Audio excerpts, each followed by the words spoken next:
Unit 1 में physical quantities and measurement के बारे में हम यहाँ पर इसके स्टडी करेंगे।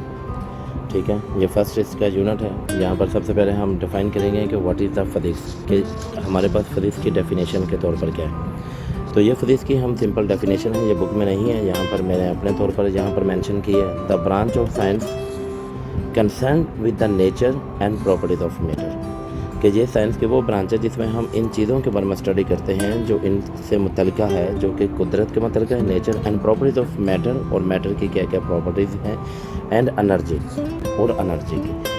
And the subject matter of physics includes, और जो फिज़िक्स है उसमें डिफरेंट तरह के मैटर इंक्लूड होते हैं, लाइक एज मैकेनिक्स के तौर पर heat, light and other radiations, और डिफरेंट जो रेडिएशंस होती हैं, जो डिफरेंट तापकारी शुआएँ हमारे पास हासिल होती हैं, जो हम अपने नेचर के अंदर देखते हैं, या जो आर्टिफिशियल के तौर पर जो रेडिएशंस पैदा की जाती हैं, वो सारा का सारा हम फिज़िक्स के अंदर स्टडी करते हैं। ठीक है, अब ये फिज़िक्स की हमारे पास सिंपल एक डेफिनेशन है, जस्ट आपने डेफिनेशन के तौर पर प्रिपेयर करना है। उसके बाद हमारे पास यहाँ पर मेंशन आ जाता है ब्रांचेस ऑफ फिज़िक्स, कि फिज़िक्स की हमारे पास क्या ब्रांचेस हैं। अब ये आपके टेक्स्ट बुक में यहाँ पर मेंशन है ब्रांचेस ऑफ फिज़िक्स के तौर पर, जिस तरह सबसे पहले मैकेनिक्स है। It is the study of motion of objects, it's causes and effects, कि जो मोशन ऑफ ऑब्जेक्ट के डिफरेंट जो ऑब्जेक्ट्स हैं उनकी जो भी मोशंस हैं, उनके इफ़ेक्ट्स क्या हैं, उनके असरात क्या हैं, और उन मोशन जो है वो किन वजूहात की वजह से पैदा हो रही हैं, ये सारा का सारा मैकेनिक्स के अंदर है। इसी तरह सेकंड है heat, it deals with the nature of heat, कि हीट की क्या किस्म है, मोड्स ऑफ ट्रांसफ़र, और उनको ट्रांसफ़र करने के ज़राए क्या है, मोड्स ज़राए के तौर पर हमारे पास होता है। ठीक है, कि उनके ज़रिए कौन से, एंड इफ़ेक्ट्स, और उसके असरात क्या होते हैं। साउंड, अच्छा मैं यहाँ पर मेंशन करता जाऊँ कि हम बिल्कुल शॉर्ट फॉर्म बयान करेंगे, अदरवाइज़ अगर मैं हीट के तौर पर मेंशन करूँ, मैकेनिक्स के तौर पर इसको डिटेल में जाऊँ तो ये एक पूरा एक सब्जेक्ट है, एक पूरा एक अलहदा आर्टिकल्स हैं, लेकिन हम उतना नहीं मेंशन करेंगे, टू द पॉइंट हम बुक के मुताबिक ही रहेंगे जितना बुक में मेंशन किया गया। उसके बाद साउंड है, it deal with the physical aspects of sound waves. Aspects मतलब कि इनके डिफरेंट हमारे पास जो असरात होते हैं, कि इनके असरात क्या हैं साउंड वेव्स के, यानी आवाज़ की वेव्स के, देयर प्रोडक्शन, और उनकी प्रोडक्शन कैसे होती है, प्रॉपर्टीज़ और उनकी खसूसियत क्या है, एंड एप्लीकेशंस, और वो कहाँ कहाँ इस्तेमाल होते हैं। एप्लीकेशंस मतलब वो कहाँ कहाँ इस्तेमाल होते हैं। ठीक है, उनका इस्तेमाल कहाँ कहाँ है।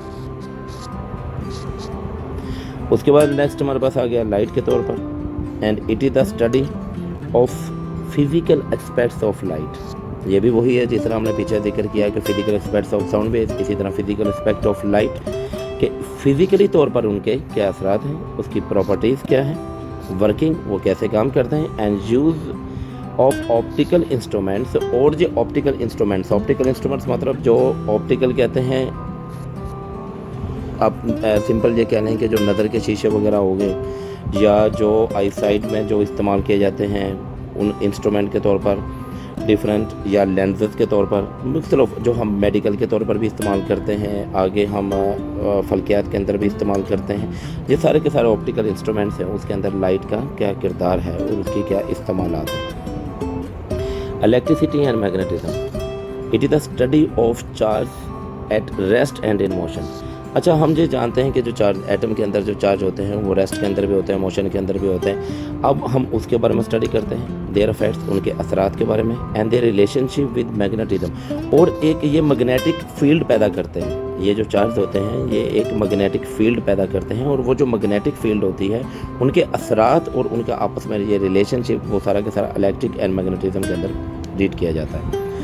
एटॉमिक फिज़िक्स के तौर पर, ये तो नाम से जाहिर है, structure and properties of atom, के उनकी साख्त कैसी है, स्ट्रक्चर मतलब उसकी साख्त कैसी है, एंड प्रॉपर्टीज़ ऑफ एटम्स, और एटम्स की खसूसियत क्या है। इसी तरह नेक्स्ट आगे हमारे पास है न्यूक्लियर फिज़िक्स के तौर पर, कि it deal with the properties and behaviour of nucleus. Nuclei मतलब कि जो एक न्यूक्लियस के तौर पर है, जो वन न्यूक्लियस, ठीक है, एक न्यूक्लियस के तौर पर हमारे पास जो है उसके हम देखते हैं कि उसकी क्या है, and the particles with in the nuclei, और एक न्यूक्लाई के अंदर जो पार्टिकल्स होते हैं, डिफरेंट इलेक्ट्रॉन्स हो गया, प्रोटॉन्स हो गया, उनकी आगे क्या खसूसियत है, ये सारा कुछ न्यूक्लियर फिज़िक्स के अंदर रीड किया जाता है। नेक्स्ट आगे plasma physics, it is the study of production, properties of ionic state of matter. Ionic state मतलब आयनिक स्टेट हमारे पास ये स्टेट होती है जिसमें हम फॉर एग्जांपल ये जिक्र करते हैं कि कुछ पॉजिटिव होता है, कुछ नेगेटिव फॉर्म होती है, ठीक है। कुछ इसी तरह हमारे पास न्यूट्रल फॉर्म के तौर पर भी होता है, ठीक है, जिसको हम कहते हैं कि इसके ऊपर जो है ना तो पॉजिटिव है और ना ही इसके ऊपर जो है वो नेगेटिव है, ठीक है। तो ये उसकी न्यूट्रल फॉर्म के तौर पर है। अब ये जो उसकी आयनिक स्टेट होगी जो पॉजिटिव आयन के तौर पर या नेगेटिव आयन के तौर पर होगी मैटर की, and fourth state of matter, और मैटर की जो फोर्थ स्टेट है उसके बारे में रीड किया जाता है। Fourth state of matter. अब फोर्थ स्टेट ऑफ मैटर के तौर पर यहाँ पर यह है कि हम जानते हैं कि आमतौर पर मैटर जो होता है उसकी 3 स्टेजेस होती हैं, ठीक है। या तो वो सॉलिड होगा, या वो लिक्विड के तौर पर होगा, या वो गैस की सूरत में होगा। लेकिन इन तीनों के अलावा एक उसकी फोर्थ स्टेट होती है। अब फोर्थ स्टेट के तौर पर हम सिंपल क्या होता है, फोर्थ स्टेट के तौर पर उसकी आयनिक फॉर्म होती है, आयनिक फॉर्म, ठीक है। This is the fourth state of matter. ये उसकी फोर्थ स्टेट ऑफ मैटर के तौर पर है, ठीक है। मैं यहाँ पर थोड़ा सा स्पीड के साथ मेंशन कर रहा हूँ। अगर आपको राइटिंग में थोड़ा सा प्रॉब्लम हो तो आप वैसे मेरे अल्फाजों को गौर करके यहाँ पर राइटिंग को आप दे सकते हैं कि ये फोर्थ स्टेट ऑफ मैटर का मेंशन किया गया, ठीक है। उसके बाद नेक्स्ट हमारे पास है geophysics. It is the study of internal structure of earth, कि ज़मीन के जो अंदरूनी साख्त है, इंटरनल अंदरूनी स्ट्रक्चर जो है वो साख्त के तौर पर होता है ऑफ अर्थ। ज़मीन का जो अंदरूनी जो भी मामला है, ज़मीन के अंदरूनी साख्त के मतलब जो भी हम स्टडी करेंगे क्या है कि ज़मीन की तहें कितनी हैं, ज़मीन के अंदर आगे जो मादनियात हैं, मैटर्स हैं, सारा कुछ, उन सारी की सारी जो स्टडी है वो हमारे पास जियोफिजिक्स के तौर पर यहाँ पर मेंशन होगी। नेक्स्ट आर्टिकल है हमारे पास physical quantities. All the measurable quantities are called physical quantities such as length, mass, time and temperature. अच्छा, ये उसने जो जिक्र किया मेजरेबल क्वांटिटीज़। अब मेजरेबल क्वांटिटीज़ का मतलब क्या होता है, वो तमाम वैल्यूज़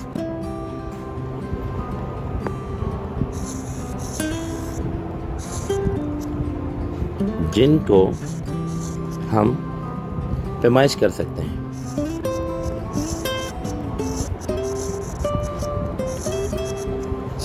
अब वो तमाम वैल्यूज़ जिनको हम पैमाइश कर सकते हैं वो मेजरेबल क्वांटिटीज़ होती हैं, ठीक है। और उसको हम कहते हैं फिज़िकल क्वांटिटीज़। पैमाइश मतलब ये नहीं होता है कि सिंपल हमने देखना कि उसकी लेंथ कितनी है। डिफरेंट जो भी उनके जो पैमाइशी टूल्स होते हैं, जो भी उनको मेजर करने के, उनको पैमाइश करने के टूल्स हैं। फॉर एग्जांपल हम जिस तरह जिक्र करें टेम्परेचर, हम कहते हैं क्या टेम्परेचर 30 डिग्री सेंटीग्रेड है, कल जो है 40 है या 50 है। तो ये जो चीज़ें हैं जिनके एक बाकायदा यूनिट होते हैं, जिन यूनिट के मुताबिक जिस तरह हम टाइम है, टाइम को पैमाइश कर सकते हैं, आज क्या टाइम है, उसके बाद क्या टाइम है, नेक्स्ट क्या टाइम है। मास है, वो तो सिंपल सी बात है कि हमारे पास कितनी उसका कमियत है, लेंथ कितनी उसकी पैमाइश है। तो ये सारी की सारी जो वैल्यूज़ हैं इसको हम कहते हैं कि ये हमारे पास फिज़िकल क्वान्टिटीज़ हैं। उसके बाद नेक्स्ट यहाँ पर मज़ीद है। अच्छा, ये जो हिस्सा है ये उसका है, उसने बस आप रीड इसको कर लेना, ये इतना अहम नहीं है, आप इसको रीड कर सकते हैं। उसके बाद physical quantities are divided into 2 categories, base quantities and derived quantities. अब बेस क्वांटिटीज़ कौन सी हैं, ड्राइव क्वांटिटीज़ कौन सी हैं, ये नेक्स्ट यहाँ पर उसकी डेफिनेशन के तौर पर है, ठीक है। मेन ये डेफिनेशन है इसकी बेस क्वांटिटीज़ की, कि base quantities are the quantities on the basis of other quantities are expressed. अच्छा, ये एक बड़ा अहम पहलू है यहाँ पर, base quantities are the quantities, कि बेस क्वांटिटीज़ वो क्वांटिटीज़ हैं on the basis of which other quantities are expressed, कि जिनकी बुनियाद पर हम दूसरी जो क्वांटिटीज़ हैं, दूसरी जो वैल्यूज़ हैं उनको बयान करेंगे। ये सिंपल हैं, ये इन से हम कोई और मज़ीद इसको ड्राइव नहीं कर सकते, लेकिन इसकी बेसिस पर हम दूसरी वैल्यूज़ को ड्राइव कर सकते हैं। मसलन फॉर एग्जांपल इसी का आप नीचे देखें तो ये एक टेबल है, ये बेस क्वांटिटीज़ के तौर पर है, जिसमें लेंथ है, mass, time, electric current, intensity of light, temperature and amount of substance, ठीक है। ये आगे उनकी सिंपल्स हैं, ये उनके नेम के तौर पर है, और ये उनके यूनिट के जो यूनिट का नेम है वो यहाँ पर है। जिस तरह के लेंथ का मास है, और लेंथ का मीटर है सॉरी, और मास का किलोग्राम, टाइम का second, electric current ampere, intensity of life, candela, temperature, kelvin and amount of substance के तौर पर हम मोल को जिक्र करते हैं। ठीक है, तो ये मज़ीद आगे जो है वो इसको डेरिवेशन नहीं हो सकती, लेकिन ये एक बेसिक है और इसी की बेस पर फिजिक्स के जितने भी यूनिट्स हैं, फिजिक्स की जितनी भी वैल्यूज़ हैं, वो सारी की सारी बेस क्वांटिटीज़ के ऊपर ही डिपेंड करती हैं कि इन्हीं से आगे हम मज़ीद ड्राइव करते हैं। अब वो कैसे ड्राइव करते हैं मैं इसको हल्का सा बस आपको मेंशन करूंगा, लेकिन उससे पहले हम यहाँ पर उसकी एक सेकंड डेफिनेशन के तौर पर देख लेते हैं कि जो उसकी ड्राइव क्वांटिटीज़ के तौर पर है। The quantities that are expressed in term of base quantities, और वो वैल्यूज़ दैट आर एक्सप्रेस जो बयान की जाती है इन term of base quantities, base quantity की बुनियाद रखते हुए, यानी बेस क्वांटिटीज़ को मद्देनज़र रखते हुए बेस क्वांटिटीज़ से जो आगे हम नेक्स्ट वैल्यूज़ के निकालते हैं वो ड्राइव क्वांटिटीज़ होती हैं। जैसे कि ड्राइव नाम से जाहिर है, ड्राइव कहते हैं जो एक वैल्यू से कोई भी हमारे पास एक वैल्यू है उसके अंतर से हम एक दूसरी वैल्यू को निकालें। ठीक है, ये हमने सेकंड वैल्यू निकाली, तो उसके अंतर से अगर हम सेकंड वैल्यू निकालें तो ये हमारे पास ड्राइव्ड के तौर पर आता है। ठीक है, ड्राइव्ड कहते हैं एक चीज़ से दूसरी चीज़ को निकालना। तो अब यहाँ पर है हमारे पास जिस तरह के ये एक यूनिट के तौर पर है फॉर एग्जांपल, और यहाँ पर उसकी ये एग्जांपल भी है। ठीक है, कि ये उसने जो सिंपल एक बेस क्वांटिटीज़ है उसने उसकी एग्जांपल के तौर पर ये मेंशन किया हुआ है। अब ये बेस क्वांटिटीज़ की यहाँ पर ये एग्जांपल हैं, आप इसको वैसे रीड कर सकते हैं। ठीक है, लेकिन मेन इसकी यही डेफिनेशन है और इसकी ये डेफिनेशन है। ठीक है, और उसकी एग्जांपल में आपने ये टेबल जो है उसको प्रिपेयर करना है। अब यहाँ पर टेबल में आप देखें स्पीड है, मैं जहाँ पर फॉर एग्जांपल एक छोटी सी आपको स्पीड की एग्जांपल दे देता हूँ। स्पीड, ठीक है, स्पीड को हम v से रिप्रेजेंट करते हैं। अब स्पीड हमारे पास जो है वो बेसिकली क्या चीज़ है, मीटर पर सेकंड। यानी ये एक तो होता है कि फॉर एग्जांपल हम ये जिक्र करते हैं कि एक बॉडी है वो मूव कर रही है और वो मूव कर रही है 5 मीटर। 5 मीटर उसने मूव किया 2 सेकंड के अंदर। कितने सेकंड के अंदर? 2 सेकंड के अंदर। तो अब स्पीड क्या होगी? स्पीड होगी उसकी 5 मीटर ओवर 2 सेकंड। इसको हम सिंपल जो मेंशन करना चाहें 5/2 मीटर पर सेकंड। ये अब मीटर पर सेकंड जो है वो क्या है? मीटर पर सेकंड यूनिट है। कौन सा यूनिट है? ड्राइव यूनिट है। और ये ड्राइव यूनिट देखिए हमने मीटर जो है वो लेंथ से लिया, सेकंड जो है वो टाइम से लिया, तो ये दोनों जो है वो बेस यूनिट थे। मीटर लेंथ का और सेकंड टाइम का, ये दोनों बेस यूनिट थे। लेकिन ये दोनों बेस यूनिट हमने ड्राइव कर दिए और ये यूनिट बन गया हमारे पास किसका? स्पीड का। तो लिहाजा ये यूनिट हुआ ड्राइव यूनिट और स्पीड क्या हुई? Drive quantities. ठीक है, तो इसी तरह एक्सीलरेशन है, वॉल्यूम है, और ये अभी इनको मेंशन मैं आपको नहीं करूँगा क्योंकि ये एक अलग-अलग आर्टिकल है। ये आगे हमने इसी के बारे में स्टडी करना है, तो लिहाजा वहाँ पर हम इनको मेंशन करेंगे। तो यहाँ पर सिंपल आपने ये टेबल को प्रिपेयर कर लेना है। अभी आपको टेबल की नहीं समझ आती तो प्रिपेयर करने की ज़रूरत नहीं है, बस आप इसको एक नज़र स्टडी कर लीजिएगा। और नेक्स्ट जब हम आगे पढ़ते जाएंगे, फॉर एग्जांपल हमें एक्सीलरेशन का भी पढ़ना है, वॉल्यूम का, फोर्स का, प्रेशर, डेंसिटी, चार्ज, ये सारा कुछ जो है वो हमने यहाँ पर उसकी स्टडी करनी है। तो जब ये सारी हम यहाँ पर स्टडी करेंगे तो हमें फिर इनके बारे में मज़ीद जो है वो पॉइंट क्लियर हो जाएंगे, तो फिर हमें ये टेबल को प्रिपेयर करने में आसानी होगी। अभी हम वैसे इसको रट्टा लगाएंगे तो उसकी ज़रूरत नहीं है। नेक्स्ट हम जिक्र करेंगे प्रीफिक्सेस के तौर पर। अब प्रीफिक्सेस क्या होते हैं? अब ये पहला हम स्टडी करते हैं। Some of quantities are either very large और वेरी स्मॉल। कुछ क्वांटिटीज़ बहुत बड़ी होती हैं, कुछ बहुत छोटी होती हैं। फॉर एग्जांपल जिस तरह के 250,000 मीटर या 0.002 वाट एंड 0.00002 ग्राम एक्सेट्रा। अब ये इतनी बड़ी वैल्यूज़ हैं या ये इतनी छोटी वैल्यू है, तो बेहतर है कि हम इन वैल्यूज़ के साथ किसी और वर्ड को इस्तेमाल करके इनको सिंपल तरीके में बयान कर दें। अब वो जो हम कोई और वर्ड इस्तेमाल करेंगे उनको प्रीफिक्सेस कहेंगे। द एसआई यूनिट है द एडवांटेज। एसआई यूनिट जो है उसकी एक क्वालिटीज़ होती हैं दैट देयर मल्टीपल एंड सब मल्टीपल, के उनके जो मल्टीपल्स होते हैं।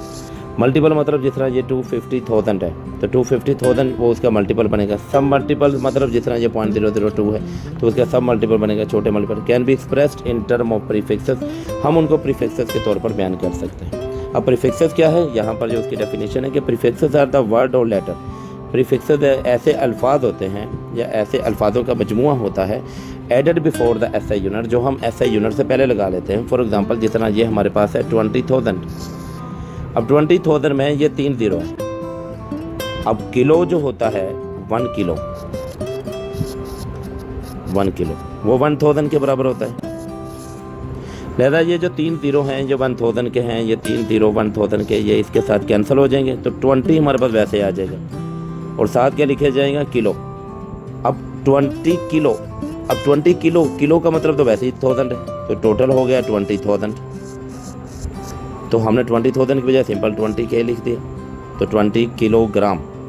तो लिहाजा ये हमारे पास है कि वर्ड और letter added before the SI unit, के जो एसआई यूनिट से पहले लिखे जाते हैं मेगा, गीगा एंड मिली। ठीक है, मेगा हमारे पास ये एक टेबल उसने मेंशन किया हुआ है 10⁻6 के तौर पर, किलो 10⁻3 के तौर पर, गीगा 10⁻9 के तौर पर। ठीक है, ये इतने हमारे पास सिफर आगे होते हैं। जिस तरह ये हमारे पास 10⁻9 है तो ये 1 2 3 4 5 6 7 8 9। ठीक है जी। अब ये उसने मेंशन किया है कि ये हमारे पास वो वर्ड हैं, या मिली होता है 10⁻3, ये 10⁻3, यानी ये उतना ही पीछे होता है जितना ये 0.002 है। ठीक है, तो ये उतना ही पीछे होता है। तो लिहाजा ये these prefixes are given in the table, ये उसने मेंशन किया है कि टेबल के अंदर है, useful to express the very large और स्मॉल क्वांटिटीज। ये बहुत बड़ी क्वांटिटी या बहुत छोटी क्वांटिटी बयान करने के लिए इस्तेमाल किए जाते हैं और जो फ़ायदेमंद है। फॉर एग्ज़ाम्पल, अब ये एग्जांपल मैंने आपको पहले मेंशन कर दी है, ये आप इसको देख लीजिएगा। ठीक है, नेक्स्ट है हमारे पास साइंटिफिक नोटेशन के तौर पर। अब ये साइंटिफिक नोटेशन की है डेफिनेशन के तौर पर है। अब यहाँ पर उसकी जो उसने डेफिनेशन मेंशन की है, इस डेफिनेशन में है कि scientific notation is number expressed as some power of 10 multiple.